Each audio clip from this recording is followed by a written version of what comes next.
Welcome to the Mr.Day podcast. Today we will be diving deep into the incredible era known as the Industrial Revolution. I'm your host, Jonathan Chen Sewell, and my co-hosts are Fisher C. Burt and Brendan Richards. Together, we are going to explore how this time period completely changed the world. The Industrial Revolution had major impact on the world from around the late 1700s to the early 1800s. During this time, everything changed. Imagine a world where most things were made by hand, and then suddenly, machines started doing all of the work. It was like magic, but it wasn't. It was all about new inventions and big ideas. In this podcast, we are going to uncover the stories behind these inventions and the people who dreamed them up. We'll also explore the impact on countries and how societies changed due to industrialization. This brought up big changes in how society was organized, and not all of them were good. So if you're curious about how the world we live in today was shaped by the Industrial Revolution, you are in the right place. Let's take a journey in time and discover how this incredible period in history transformed our world forever. Welcome to the Industrial Revolution podcast.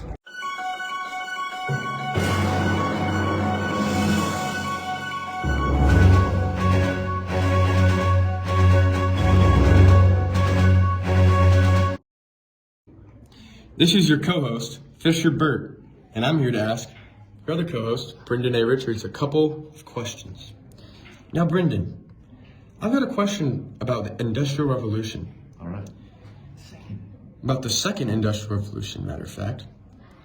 Now, could you describe the significance of advancements in new industries that emerged during the Second Industrial Revolution, specifically steel, chemical, and electricity? And can you describe how they led to new possibilities in production and transportation? I sure can. Go ahead.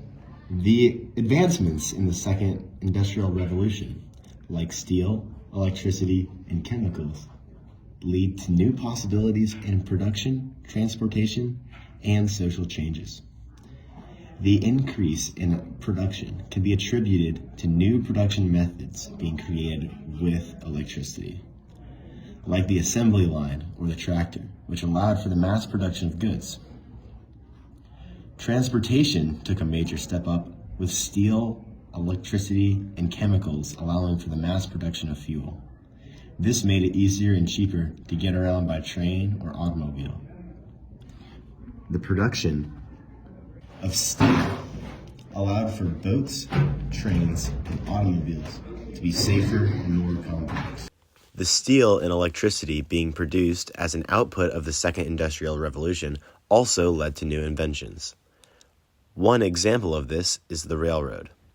In a book written in 1881 about new inventions of the 19th century by Robert Rutledge, he talks about the invention of the railroad and how it led to quicker travel and trade. This improved the economy of countries that utilize this invention.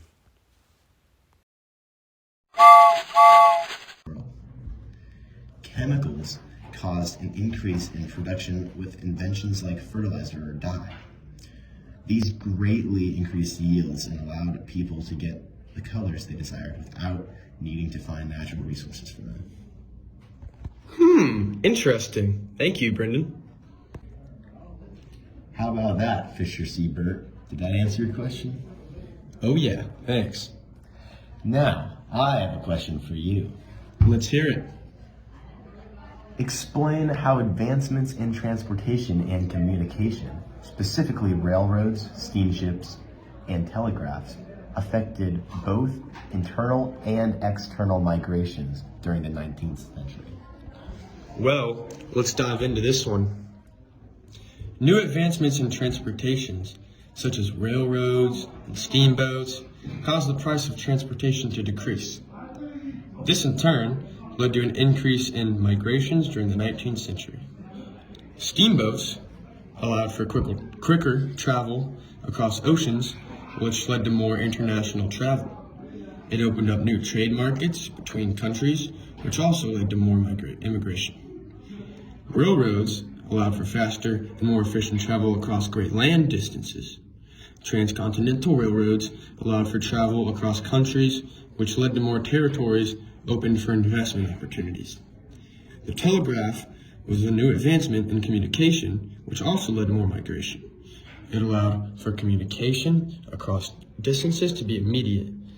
Telegraph networks across the world led to information being more widespread. News from faraway locations led to more immigration to these places. Oh, John! You've been awfully quiet back there. Well, I've really just been soaking in the information from the questions that have been asked so far. While we will talk a lot about the industrialization efforts of other countries, can you compare the United States and Russia? Be sure to discuss the degree to which their efforts can be considered successful. Oh, yes, I can. In the United States, industrialization happened during a time when the country was known for its democracy. People had more freedom to express themselves and participate in decision-making. Social and economic changes came from within society as farmers, workers, and businessmen looked for new opportunities. This was different from Russia, where industrialization occurred under an absolute monarchy. The government had a lot of control over people's lives, and changes were mostly driven by the Russians' efforts to catch up economically with other powerful countries in Europe. In the United States, workers in factories didn't develop a strong sense of class awareness as quickly as Russia. This was due to American workers generally having a better treatment and more ways to address their concerns compared to Russian workers. Unlike the United States, where industrialization didn't lead to a major revolution, Russian industrialization led to a violent social uprising. This revolution caused a socialist political party inspired by the ideas of Karl Marx, the communist. Well, Brendan, since you asked me a question, now it's time for me to ask you one. We've talked about United States and Russia, but now can you describe the industrialization process in Latin America during the 19th century? Be sure to discuss the degree to which their efforts could be considered successful. You're darn right I can. Latin America used their thriving textile industry to help them industrialize.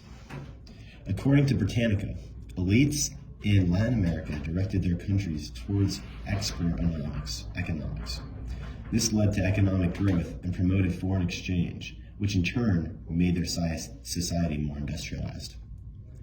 The textile industry was especially important because it used a lot of local resources like cotton and wool, and there were plenty of skilled workers available. So the elites put money into building better roads and factories, and they also made deals with other countries to sell their products. Well, Brendan, what did that lead to? All this exporting made Latin America richer and more connected to the rest of the world. With more money coming in, they could afford to invest in new technologies and industries. This led to more jobs and cities growing bigger. Overall, the success of the textile industry was a big reason why Latin America became more industrialized. It showed that by focusing on selling things abroad, countries could grow their economies and make life better for the people.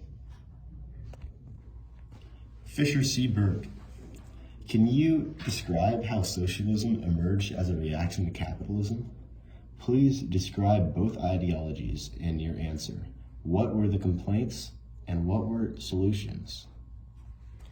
Sure can do. First, let me describe socialism and capitalism. Socialism is an economic system where the government or community owns and controls key industries like healthcare, education, and sometimes even businesses. Capitalism, on the other hand, is an economic system where private individuals and companies own and control businesses and industries. Socialism emerged as a reaction to capitalism because of three things. The first one is inequality and exploitation. Capitalism is characterized by private ownership of the means of production, which can lead to unequal distribution of wealth and power. Socialists argue that under capitalism, the wealthy elite exploit the labor of workers to maximize profits, leading to economic and social inequalities.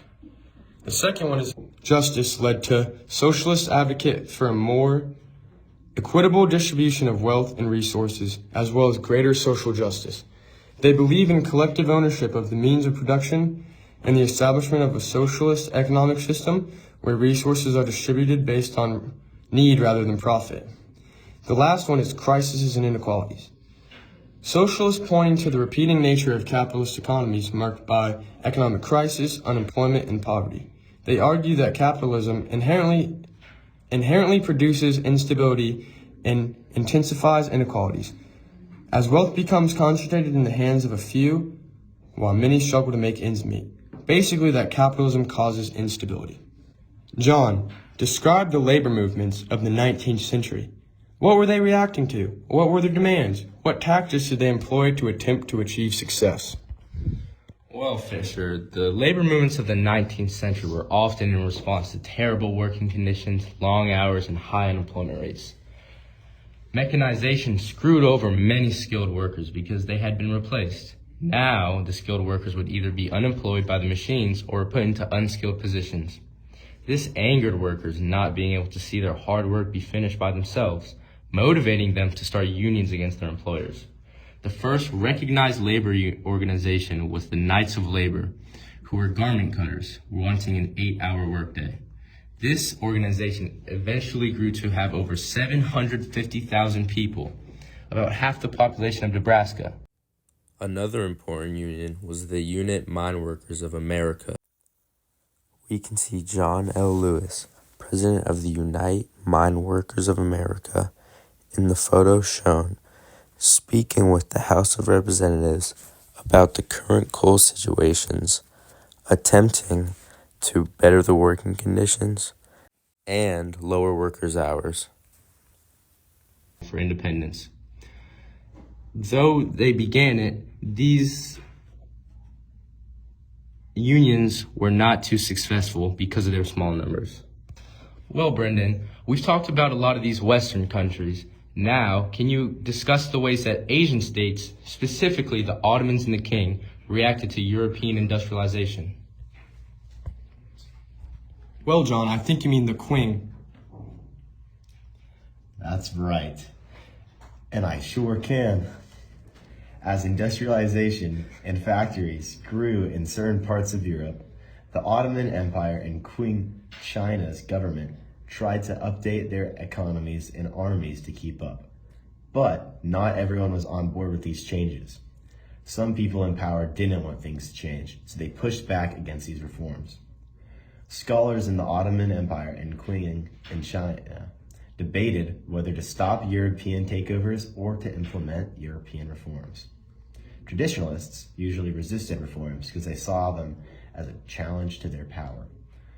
But many people in these countries thought that it was necessary for their countries to keep up with the rest of the world. And that comes to an end of the Mr.Day podcast featuring Fisher Burt, Brendan Richards, and Jonathan Chen Sewell. thank you guys for tuning in. We'll catch you guys on another episode of Mr. Day's podcast. See ya.